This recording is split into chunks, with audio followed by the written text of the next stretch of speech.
Bonjour, bonjour, bonsoir, bonsoir, Nabrandinyoso. Et la voix céleste. Bote Nabino. Et c'est que Bozali. Bozali niveau Amérique. Bozali en Europe. Mon ici ou à Siwambanja. Maman Maki na Belgique.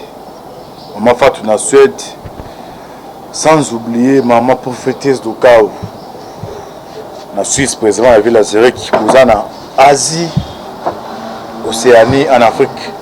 Sans oublier en République démocratique du Congo, c'est toujours votre humble serviteur, Moïse Maoka, Antiban et Miso Bolingaka. Tolobate, Otomesana Kopé Sabino, actualité politique en temps réel. Oui, tozali wapi, tozo kende wapi, tokosuka wapi. Merci à Ndéora, c'est ma caméra. Et Boga, Ndeko Avimbi, le cire naturel. Cécile Mboko, la fille maman de Masiara, de tout le bar toujours. Lola, Ezali Kofuta, Sima Tokoloba. Zamba Botorozo wapi. Ndenge toyoka na kanabino toujours que antibal émission tolobate tozane ti bangolo bazana kata mai chaque fois toyaka awa ils apprennent ko pesa bino ba information oyo eza ko se passer na kati ya mai les nandi ya on a awa pour ko partager biso na bino voyez ba situation politique. Actuellement, ils ont les calendriers. Dans ma camétali, agression à Rwanda, Nakati ya Mabele à RDC. Vous continuez à prier pour Nabiso, vous priez pour le monde, vous priez pour la bande de Est. Parce que na nyonso oto sala mukili, Nzambe nde muntu autorisaka yango. Situation actuelle où ça s'est passé na Bunagana.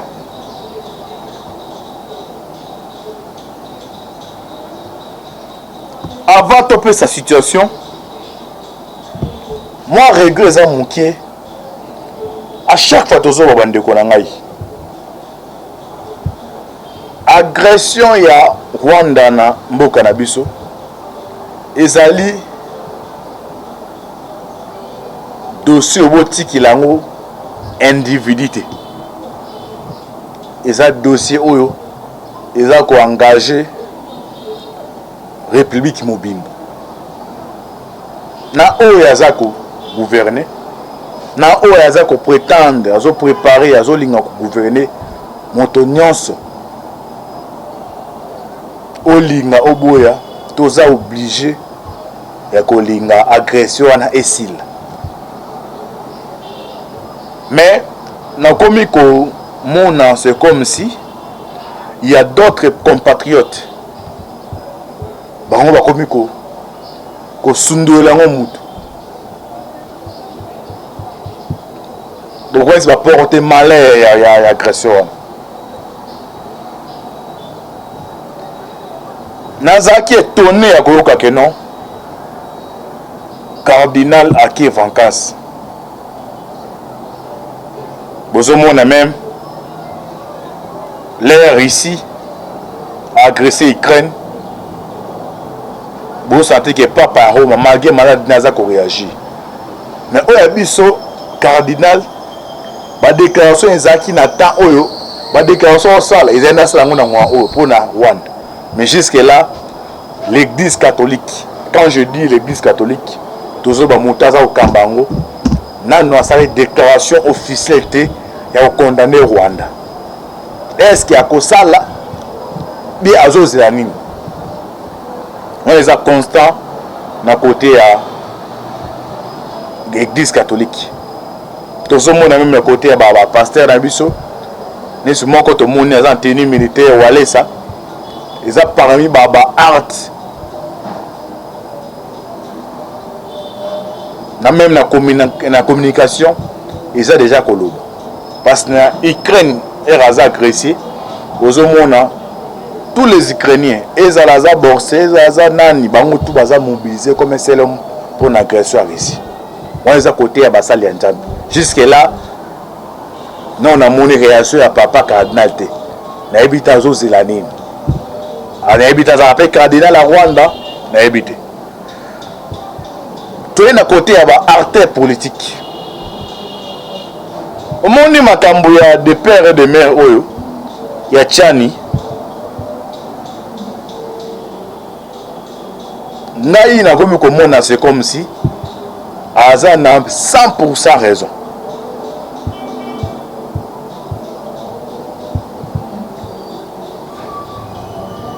Na côté à l'artère politique. Tout le monde fait la cette déclaration. Il y a une déclaration à condamner. Après, soutien la force c'était il y a un contexte politique. Donc, pour n'aller pour lui, c'est ce qu'il dit. Alors, on a un vêtement, on a un coup de ticket, on a qui te éviter. Les bacons, il y a un mérite cinéma qui te éviter. Voilà, il tire au Hollandais là. Mais quand même, il a fait même une déclaration. Malgré cette déclaration, on a une déclaration bidon. Mais à côté, il y a Moïse Katumbi. Est-ce que vous avez un Congomani? Vous avez un moto à Katumbi. Dans ce moment, il y a bateau pour Katumbi. Bazo le cabin instrumentalisé. Ba diaboliser concert bandeko dans le stade. To boite que non pays est en guerre. Il faut tout tous à la focaliser na agression. Mais nzambe na nzambe pesi mutu na mutu mission na professeur na oyo ye na mwasi na bande baleyaka. Nesingane na awa jamais na o bakeno. La fin de l'année, on a l'émission parce que les pays sont agressés. Non. On a salle l'émission, ils ont salé à mon amour. On a pas soutien à faire de se passer à travers l'émission des années de billet. Ils ont peine à jouer. Jamais au monde, la Coupe du Monde des Obétamala qui non, un Ukrainien qui n'a pas été la fin de l'année, on n'a pas tous agressés. Ça dit mon salaire. Alors, pourquoi qu'on interdit la musique? Pourquoi qu'on interdit on a les musiciens? Parce que JB ceux qui ont héritier wana et le ressemble les moutou quoi tant que c'est pas des musique wana. Yo moko d'abord ou comme que non to lingi concert beta matin na za très pour non contre la momento ça la constant. Na za très concert beta matin boke za que yo moko d'abord la professionnel. Est-ce que ça l'émission te au salle? Au salle l'émission porter dans moto na mutaza mo sala na yi. Tisco Katumbi dans cette déclaration. Bandeko boyebi Mo Ibrahim. Mo Ibrahim boyebi. Boyebi missionnaire à niveau ya région Kalak. Ba société belé. Au Kagame azo parrainango, celui qui joue le pont, c'est Mo Ibrahim. Mo Ibrahim asa ami personnel ya Moïse Katumbi. Donc quand tu vois moi Ibrahim, mon directement Kagame. C'est beau se souvenir en 2016 et ça dans sommet mon Bessalema à niveau Rwanda où invité spécial c'est Moïse Katumbi. Alors silence il y a Katumbi ça dit à quoi? Silence il y a Katumbi ça dit à quoi? Babilo on soit na ba constat tout na sali bandeko. Il faut monter dans monter mais tout na question. Toujours à peine des pères et des mères ou Tchani. Est-ce que nous devons accourir cause en a raison?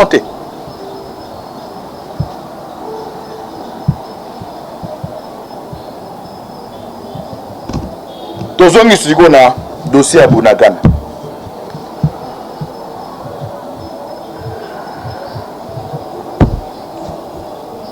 Ezalina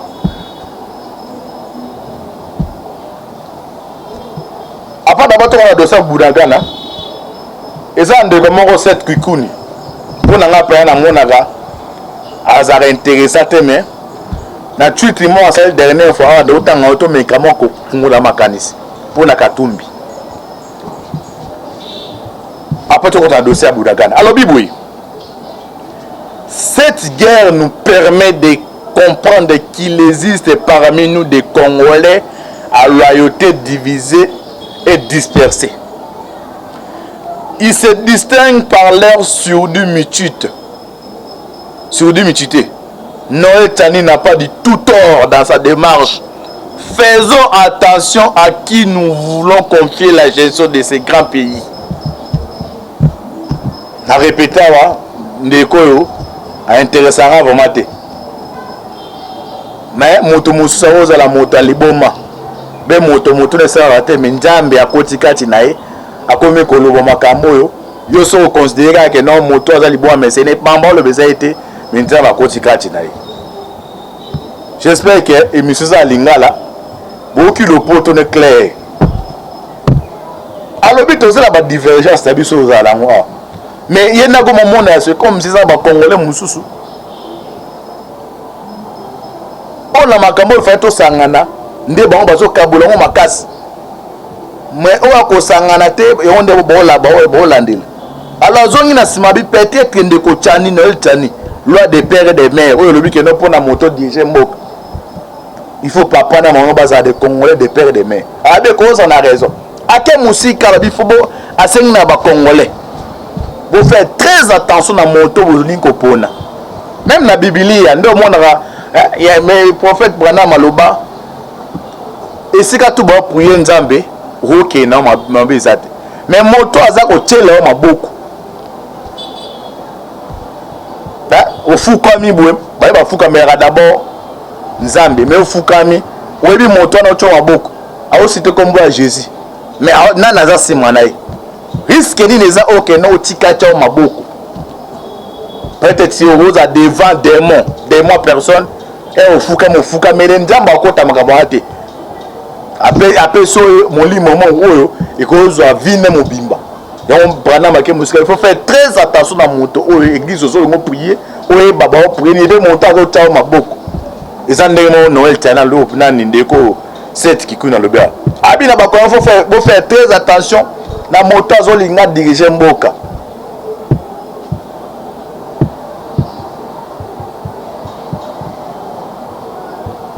Dans ce caractère oui bon est comme aux affaires.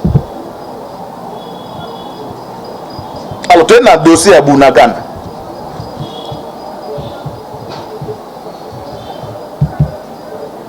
Na tombé dans l'article moko na tongo lelo ba meki ko décortiquer ko analyser politique ya Rwanda na Kagame y compris na ba complice o ba dirija ki moka awa non baza siko aux affaires. Ils analyse mo za très pertinente. Moi ben tout temps ngoto landa bo comprendre ndenge vive ya dossier sujet ya agression à Rwanda les alinini. Pour na fayo la beza Tshisekedi. Mais être autant article comprendre racine ya likambo wana uteli wapi. Actuellement soki na laboratoire ya États-Unis on soit liboso batie comment faire pour écarter Poutine, parce que selon OTAN, selon les États-Unis baza na problème na ba récité.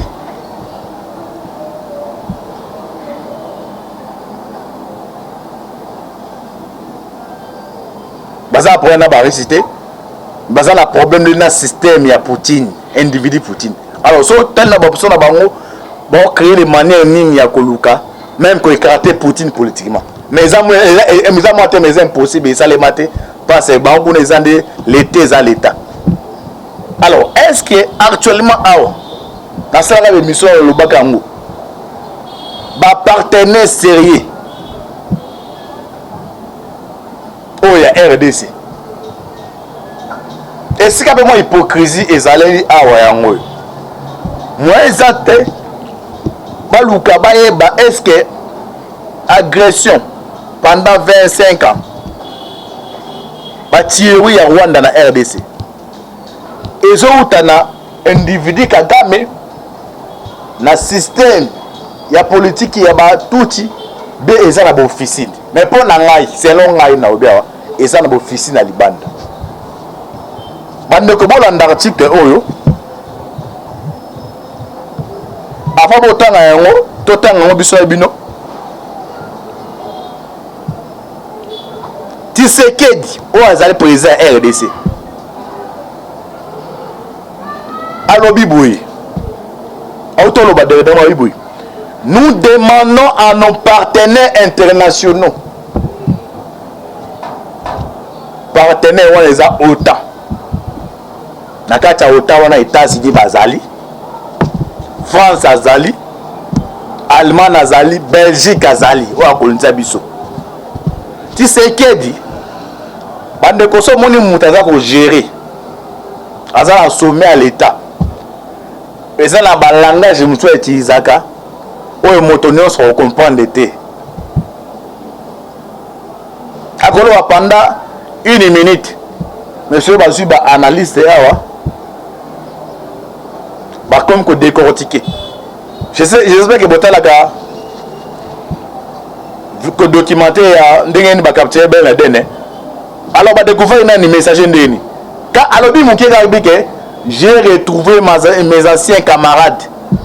Si azuka ka déclaration bazu bando landela elingi kolobani ti ba ko OK yende les messagers alors tu sais que dia zoloba ye azan d'information au Congo la minute au Congolais mon côté a oza nango alobi nous demandons à nos partenaires internationaux en Afrique aux États-Unis et surtout au Royaume-Uni et surtout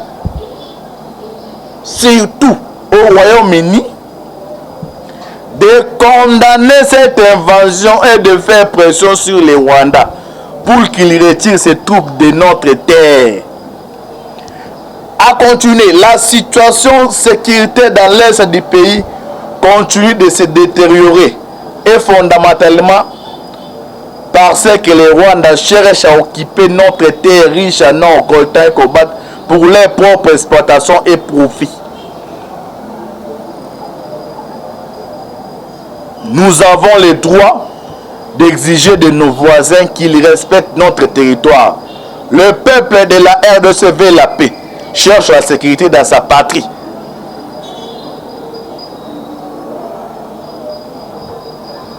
Pour ce qu'on a article haut. Titre la moisonine. Kagame a réussi par la voix de Kabila. Le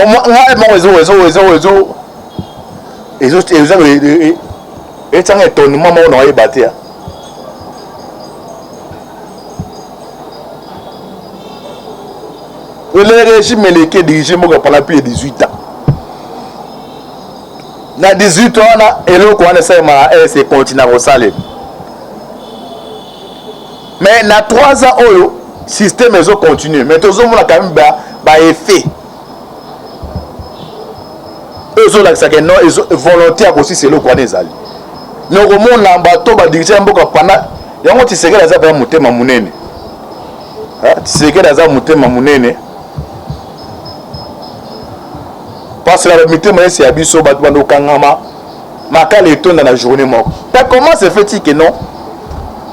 Des ordres haut, terreur haut. Yo mouto tchikelinga yango. Ozaye moutou ega dans le pouvoir à côté de la prison. Mais nabi non, nabo espiona. Nazo lukana bongisa. Mais yo zo fiko se permettre ko bisa la batou.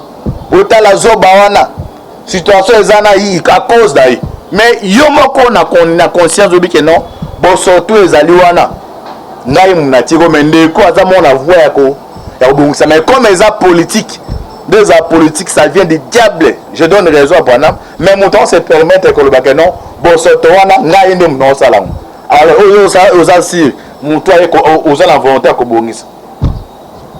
Mais mon toit directement côté de la prison. Bon, l'article est bien abandonné. Et l'objet, Kagame a réussi par la voix de Kabila à infiltrer le FARDC au point que le nombre d'officiers supérieurs est tout. à l'est dépasse celui des Congolais d'origine. Au monde esika racine infiltration bandeli. Ah je zo avec non donc Kagame a réussi à infiltrer biso à travers Kabila parce que nombre ba touti au bazala kati ya armée na biso na FARDC et les qui a ba Congolais d'origine. Au tababi X sur 1 million.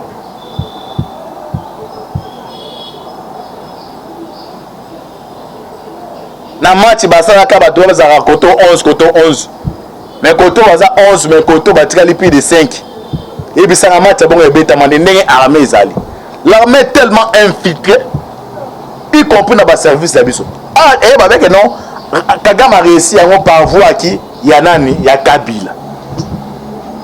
Est-ce que yo muto za prétendre que la muto ya Kabila ozo talanga sikoyo ozo lekala ba plateau ozo na courage ya koya koloba bandeko bolanda développement et article.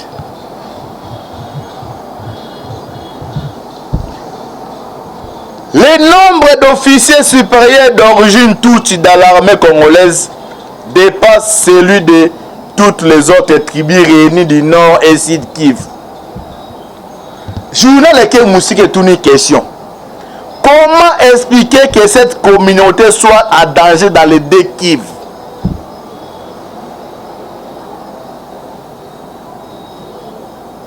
Il y a beaucoup à répondre. La vérité est que les Rwandais se servent de cette communauté. Est-ce que comment on comprend les Ngazar? Donc les Rwandais se servent de cette communauté installée dans l'est de la RDC depuis bien longtemps pour justifier la déstalinisation lui permettant de piller les ressources congolaises.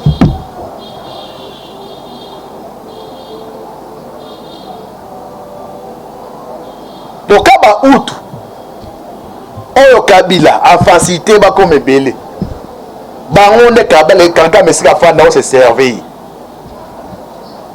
ba inventeur ba ya kala la voix bitumba ba bundi mais ça ba service au gars mais elle a fait la téléphone a dit que je vais appeler un général tel, je vais appeler un agent tel.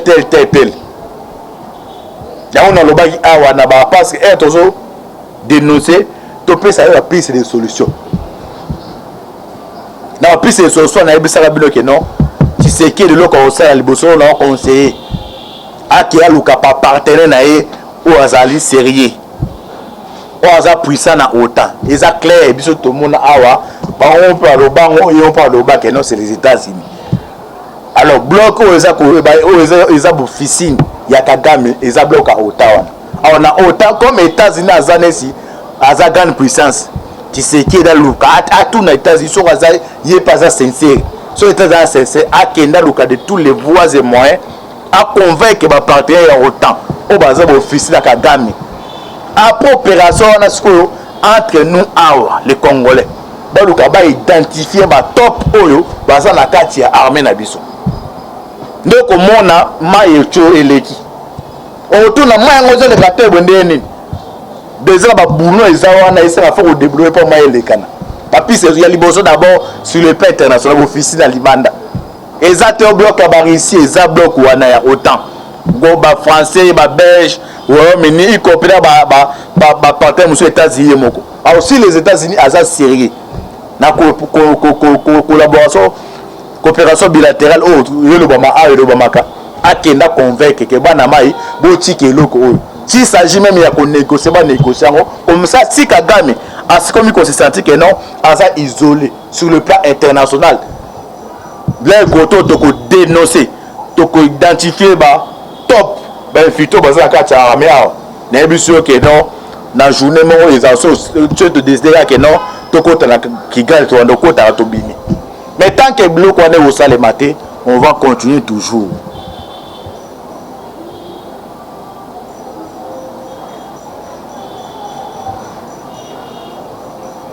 Ah voilà l'article bandeko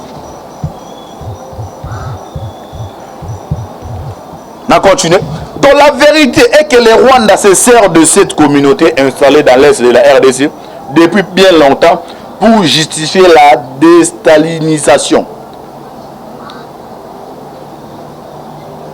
De la déstabilisation lui permettant de piller les ressources congolaises. La paix dans la région des Grands Lacs africains passe par les processus de démocratisation du Rwanda. Ok. Et c'est un peu. Kagame peut partir. Mais système politique est en Rwanda. Tant que vous allez Rwanda, il sera continuité. Alors, à ce que tu sais que nous avons toujours nos partenaires les États-Unis. Dans des copenda, article copenda, en tout cas, ils sont meilleurs. Alors, deuxième piste, c'est que non. La paix dans la région des Grands Lacs, pour la Kine Kota dans la région des Grands Lacs, donc pour la Kine Kota entre Rwanda, Ouganda, Burundi, c'est la nini.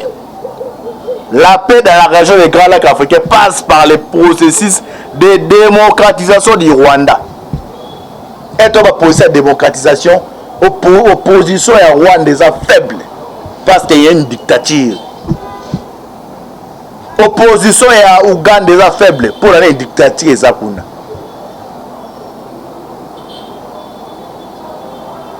Alors, ma partenaire sérieux entre guillemets, contre la région Galak va démocratiser Rwanda na Burundi wana. Et to va démocratiser, va armer, armer démocratiquement les opposants. Na bestance ya limakasi ya libanda, ba na koloke la bango, ba on la contre pouvoir. Parce que même au Rwanda wana, il y a d'autres Rwandais baza d'accord te na makambo Kagame salaka. Mais baza contre à qu'on s'incliner devant yango.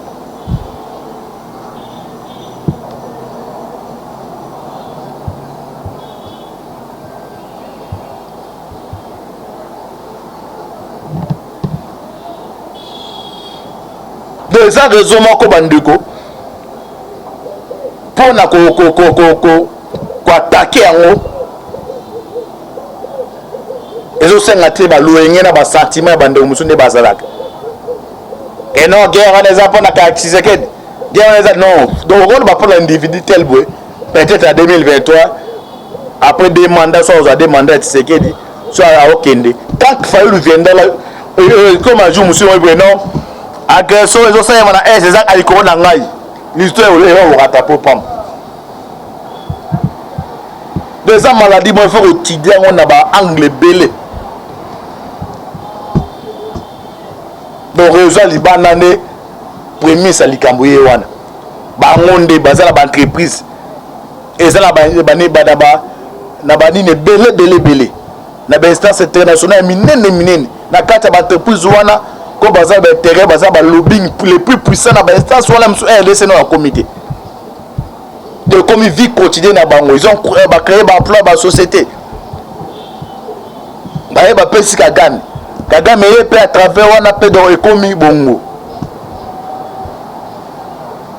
Peut-être attends Kabeto va non Kabila va rejeter mais actuellement tout le awa les partenaires privilégiés numéro 1 il y a c'est les États-Unis il y a un chef na bakuna na ota. Alors c'est action kaza sérieux à qui a béni Royaume-Uni wana au France awa dosa et ses alliés nini avant d'abord benga yimo d'abord ta na ba mafia na parce que vous comparez état dans un individu. Mais là, comme un terroriste, ceci n'est pas pays néant est-ce que d'accord ils ont des mots dans les États-Unis ils ont État a signé coopération avec la République avec la RDC. Mais ils ont des individus américains puissants ou ferré, mafieux, compter pour effet. D'abord, les États-Unis d'activer dans 4 États-Unis. Après qu'on neutralise les bâtons, quels sont nos partenaires et qu'on puisse être couloir aux actions déclarées guerre. Papa, mais tant qu'ils connaissent au Tikala, ils ont calme. Mon toisa par exemple, un sida, mais va payer moi calme. Mais c'est malade de cité, calme, ils ont un moment à Rounini ou Bunagan est tombé, l'obinango, ma commission Betamasa, c'est pas bombardé, à hélicoptère, ils ont calme. Mais puis sur les guérison, mon cause à guérison. Éternel, on a libéré là. Tout si tout tongimi, tout fandi à l'aise. Article continue. Mais comme nous avons 30 minutes de konangai, na le boka akata caméra pour na continuer dossier ya est na biso na na ba congolais na ba sala nzambe vous perdre de confiance de la mettre que non ce qui nous unit est plus fort que ce qui nous divise. Ce qui nous unit, c'est la République démocratique du Congo. Ce qui nous divise, et ça, appartenance politique. Donc, si vous comprenez que non, ils allaient consigner ça. Et les qui, Congo Oyo, et aucun de Mosika. Zambe, à Pambolabino. Vous connaissez que confiance. Vous s'abonnez massivement à la chaîne Bolingaka, La Voix Céleste, pour Nabozaka, actualité politique en temps réel. C'était toujours votre humble serviteur, Moïse Maoka, affaire à suivre. Ainsi dit Antibal, Bawani sera arrêté.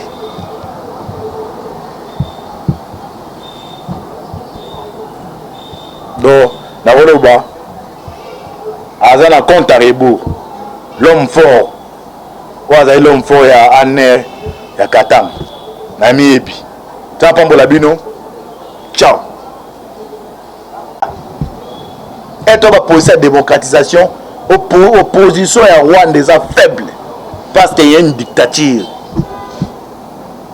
Opposition à Ouganda des faible, pour la dictature et Zakuna.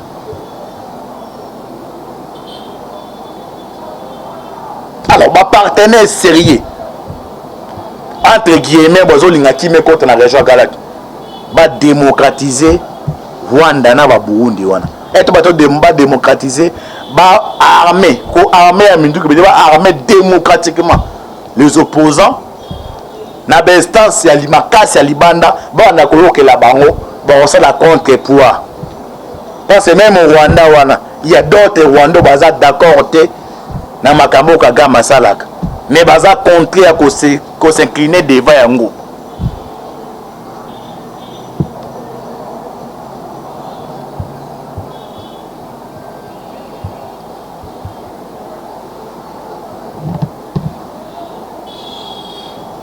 Deux ans raison moko bandeko pour na ko attaquer yango. Ezo senga te ba luenge na ba sentiment bandeko musunde bazalaka. Et non guerre les apona ka Tshisekedi. Guerre les non. Donc on va prendre l'individu tel boy. Peut-être en 2023 après des mandats soit aux des mandats Tshisekedi soit à Okende. Tant que Fayulu viendra là comme un jour monsieur non agression ezo senga na c'est ça aliko na ngai. L'histoire est rattraper pam. Des maladies moi faut étudier on a ba angle belé. Donc réseau libanane premier ça likamboye wana ba ngonde bazala ba entreprise ezala ba badaba na banine belé na ba instance internationale minene na kata ba entreprise wana ko bazala ba terrain bazala ba lobbying les plus puissants na ba instance wana mso RDC no comité de comme vie quotidienne na bango ils ont créé ba emploi ba société ba pesi Kagame peut à travers wana pe dans économie bongo.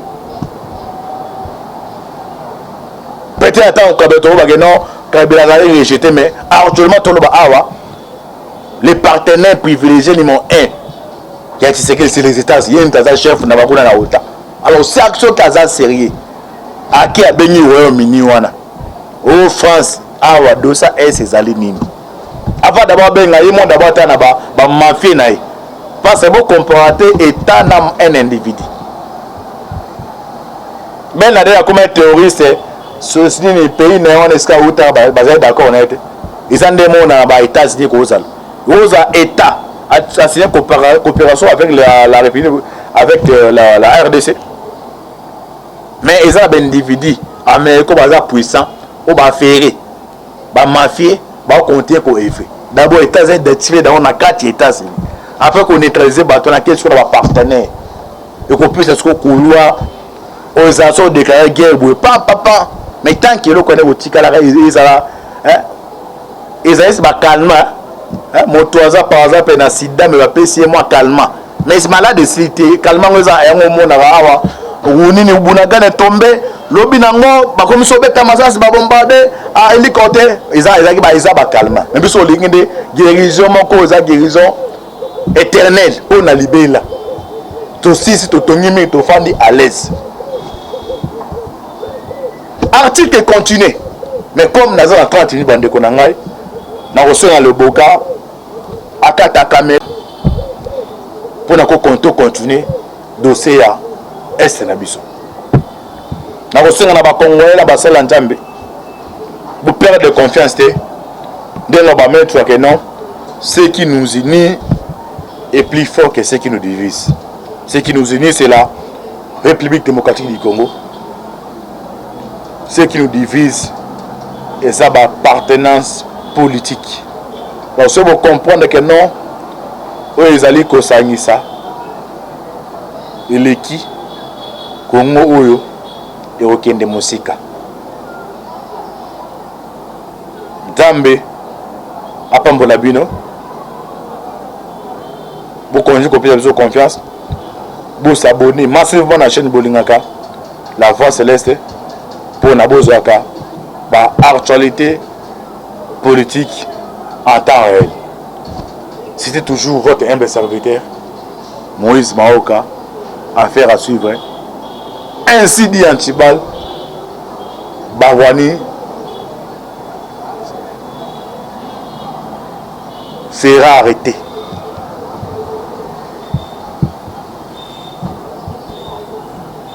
Donc, Naroba, Azana compte à rebours, l'homme fort, l'homme fort, il y a Anne, il y a Katam, Nami Epi. Tu as pas Bolabino?